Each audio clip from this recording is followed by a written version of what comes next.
Olá, meu nome é Guilherme, sou professor de Química do Colégio Liceu. Vamos dar continuidade aos nossos estudos. Então, hoje vamos falar um pouquinho sobre o modelo de Dalton. Então, você pode pegar seu material aí para fazer o acompanhamento. Nós estamos aí com a referência aqui na tela, capítulo 2, de título Modelo Atômico de Dalton. Então, vamos lá. Nosso objetivo é começar a falar um pouquinho sobre a teoria atômica proposta por Dalton. Então, há um tempo atrás, a gente já havia conversado exatamente sobre a origem da palavra átomo, né? Apesar da química, ela ter, de fato, né, era uma ciência que não é muito antiga, mas o termo átomo, ele vem de muito tempo atrás. Esse termo surgiu lá por volta de 450 anos antes de Cristo, né, por Demócritos e Leucipo. Então, você deve lembrar que a palavra átomo, né, ela é, na verdade, constituída de dois termos. Nós temos aqui o fixo A, que significa não, e nós temos o sufixo tomou, que significa parte. Então, na junção desses dois termos, a, tomou, nós temos aí o significado de indivisível, que é algo muito, que era exatamente a ideia que foi dada ao átomo, como sendo a menor partícula constituinte da matéria. Bem, essa teoria ela não foi muito bem aceita nessa época, e aí essa ideia foi novamente retomada só por volta de 1808, com a teoria de Dalton. Então, o que Dalton fez? Ele resgatou esse conceito de átomo. Então, Dalton ele atribuiu o termo átomo, né? E a esse termo ele passou a ter então um caráter científico. Então, quando a gente diz que o caráter, que esse termo passa a ter um caráter científico, significa dizer que está galgado em cima de experimentos, em dados experimentais realizados por diversos cientistas. E, em especial, a gente destaca Lavoisier. Né? Então, Dalton, em cima desses dados, desses resultados, desses experimentos, ele então determinou o átomo como sendo a menor partícula constituinte da matéria. É que a gente verifica que nesse momento o átomo ele é associado a uma partícula. Bem, logo em seguida ele apresenta os postulados. Então, o que são esses postulados de Dalton? Os postulados de Dalton, eles na verdade eles trazem então o conjunto de ideias atribuídos ao átomo. Então, o átomo passa a ser então, né, são partículas maciças, esféricas, ele assemelha então a uma bola de bilhar, são indivisíveis e são indestrutíveis. Então são conceitos importantes atribuídos ao átomo. Além disso, o que ele traz? Ele traz novos conceitos que são usados até hoje. Um deles é o conceito de elemento químico, que passa a ser o quê? Passa a ser um conjunto de átomos com as mesmas propriedades. O que ele entende como propriedade nesse momento? Ele entende que o tamanho e a massa desses átomos serão, então, características essenciais para você distinguir a que elemento aquele átomo faz parte. Além disso, os átomos de diferentes elementos químicos, então, apresentam propriedades diferentes uns dos outros. Então, além das características de tamanho e massa, você vai ter um outro conjunto de propriedades aí está sendo determinadas. Ele vai dizer também que uma substância química composta é formada por combinação de diferentes tipos de átomos, então aqui aparece um outro termo, né, substância composta. E as substâncias, então, químicas diferentes são formadas por combinações de átomos diferentes. Então ele traz o quê? Traz uma ideia de que você tem a substância formada por átomos, mas esses átomos, na verdade, se combinam para formar essas substâncias. Essas substâncias, então, podem ser do tipo simples ou pode ser do tipo compostas. O que seriam as substâncias simples? Substâncias simples são aquelas em que você combina átomos do mesmo elemento, átomo de mesma massa, mesmo tamanho. Substâncias compostas passam a ser o quê? Passam a ser aquelas onde as combinações de átomos são formadas por átomos diferentes, átomos de tamanhos e massas diferentes. Muito importante, tá? A gente, em diversos momentos, você vai verificar que dentro de um contexto é muito comum o termo átomo e o termo elemento eles serem usados quase como sinônimos, né? Então a gente às vezes acaba não tendo essa diferenciação. Mas é muito importante a gente ter em mente que átomo não é a mesma coisa que elemento.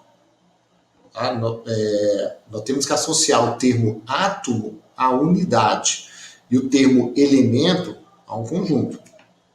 Você deve recordar uma época atrás que nós conversamos exatamente sobre isso, sobre diferenciar átomo e elemento. Então, o que a gente fez? A gente fez uma analogia com aluno e turma. Então, pensa comigo.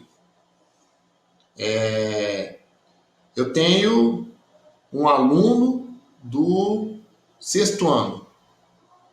Aluno do sexto ano é uma pessoa dentro de uma turma. Então, é uma pessoa dentro daquele conjunto de pessoas, certo? Por que aquele aluno está ali, naquela sala de aula? Por que ele faz parte daquele conjunto? Porque ele tem características que o permitem estar naquela sala. Por que aquele aluno que está na turma do sexto ano não está no sétimo ano? Porque ele não tem características para estar naquela outra turma. Então, ele faz parte daquele conjunto, do conjunto do sexto ano. Quando eu falo sexto ano, você percebe que eu estou usando novamente o termo sexto ano. Mas o sexto ano isolado, ele traz a conotação de conjunto. Então, aluno do sexto ano, unidade. Sexto ano, turma, conjunto. Tá? Então, fique muito atento com isso. Bem, Dalton, o que ele fez? Ele começou, então, a fazer a representação desses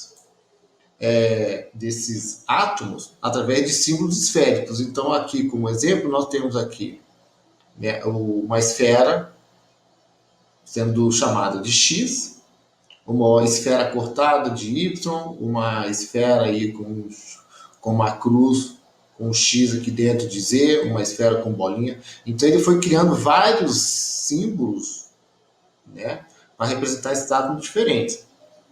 Didaticamente, a gente vai perceber que nos livros, né, que você estará estudando, a representação será dessa forma. Então, nós teremos bolinhas diferentes para representar átomos diferentes e cores diferentes para facilitar na nossa visualização.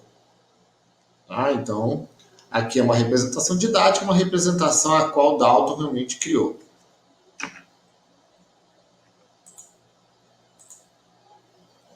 Vamos lá. O modelo atômico de Dalton, ele contribuiu muito, né, para a compreensão de diversos conceitos. Então, uma delas a gente pode destacar na compreensão da lei de Lavoisier. Lavoisier ele é muito conhecido por essa frase: em uma reação química, massa se conserva porque não ocorre criação nem destruição de átomos. Então, o que a gente percebe? Dalton, quando ele apresenta os seus postulados, os postulados de Dalton com relação ao átomo, o que ele diz? Ele diz que o átomo é indestrutível e indivisível. Então, o que a gente tem que entender com isso? A gente tem que entender que, no decorrer de uma reação química, átomos não podem ser destruídos, muito menos formados. E por que isso passa a ser importante exatamente na compreensão da lei de Lavoisier? Se Lavoisier diz que numa reação química que ocorre num sistema fechado, a massa se conserva, então a gente, por conta da ideia de que os átomos não podem ser criados nem destruídos, os átomos têm que permanecer. O que vai mudar, na verdade, é a combinação entre eles. Então, nessa reação destacada, a gente pode ver que eu tenho carbono reagindo com hidrogênio, formando o metano. Então, eu tenho C mais H2 formando CH4. Então, está aqui a bolinha representando o átomo de carbono. Estão aqui as bolinhas representando o hidrogênio. Então, você percebe que a combinação é H2. Está aqui, H2, são duas bolinhas azuis, uma colada com a outra. Essa combinação aparece duas vezes. Então, agora somando o total de átomos, verificando o que eu tenho aqui, então eu tenho um átomo de carbono, um átomo de hidrogênio, me somando um total de 5 átomos. E aí a gente percebe aqui que no lado do produto, ou seja, após a reação ter ocorrido, eu continuo tendo uma bolinha amarela, que é o carbono, então eu ainda tenho um carbono e tenho meus 4 hidrogênios. Então o que aconteceu aqui foi apenas um rearranjo dos átomos. Você percebe que a quantidade de bolinhas e o tipo de bolinha, ou seja, a quantidade de átomos, né, e o tipo do átomo, ele permanece o mesmo. Então, se eu somar a massa desses átomos, isso aqui será igual à massa desses átomos, porque as quantidades são iguais. Outra contribuição importante foi na compreensão de substâncias simples. Então, nós já mencionamos. O que são substâncias simples? São aquelas substâncias formadas por combinações de átomos iguais. O que é um átomo, segundo Dalton? São partículas, certo? Lembre, são partículas que apresentam o mesmo tamanho e a mesma massa, que nós estaremos representando por bolinhas da mesma cor e do mesmo tamanho. Então, observe, hidrogênio, eu tenho, então, o elemento hidrogênio, H, mas essa molécula, ela é formada pela combinação de 2 átomos de hidrogênio. O oxigênio segue a mesma ideia. Eu tenho 2 átomos de oxigênio colados um com o outro. No ozônio, apesar de só ter oxigênio, eu tenho um átomo de oxigênio a mais. Então, são 3 átomos de oxigênio. Então, aqui eu tenho a substância simples. As substâncias compostas são aquelas onde eu tenho combinação de átomos de elementos diferentes. Então, a gente percebe aqui, H2O. Eu tenho 2 átomos de hidrogênio com átomo de oxigênio. Então, aqui, ao todo, eu tenho 3 átomos. Então, a gente percebe que nessa combinação eu tenho cores diferentes. O mesmo ocorre na formação do gás carbônico, que é o CO2, então um átomo de carbono com 2 átomos de oxigênio, e aqui o dióxido de enxofre, a qual eu tenho um átomo de enxofre e 2 átomos de oxigênio. Então você percebe que eu tive o cuidado de sempre usar a mesma cor para o mesmo elemento. Então, olha, esse azulzinho é quem? É o oxigênio. Então eu tenho oxigênio aqui, aqui eu tenho 2 átomos de oxigênio, aqui também. Junto com esse átomo de oxigênio tem 2 hidrogênios, então os hidrogênios já são de cores pretas. Aqui o átomo de carbono é vermelho, aqui o átomo de enxofre é amarelo. E por fim, a gente passa a ter também a compreensão das misturas. Então, o que vai ser uma mistura? A mistura vai ser um sistema, um recipiente, vamos, né, usar uma linguagem bem simples, um recipiente a qual eu tenho moléculas de diferentes combinações. Então você percebe que agora, aqui dentro desse recipiente, eu tenho várias moléculas diferentes. Então isso aqui passa a ser o quê? Passa a ser uma mistura. Bem, espero que vocês tenham gostado. É importante vocês estarem sempre atentos nos estudos. Nós temos aqui a referência do livro de vocês, né, as páginas a qual é muito importante você resolver os exercícios, né, para que você possa fixar esses conceitos. De resto, desejo que vocês uma boa semana e se cuidem.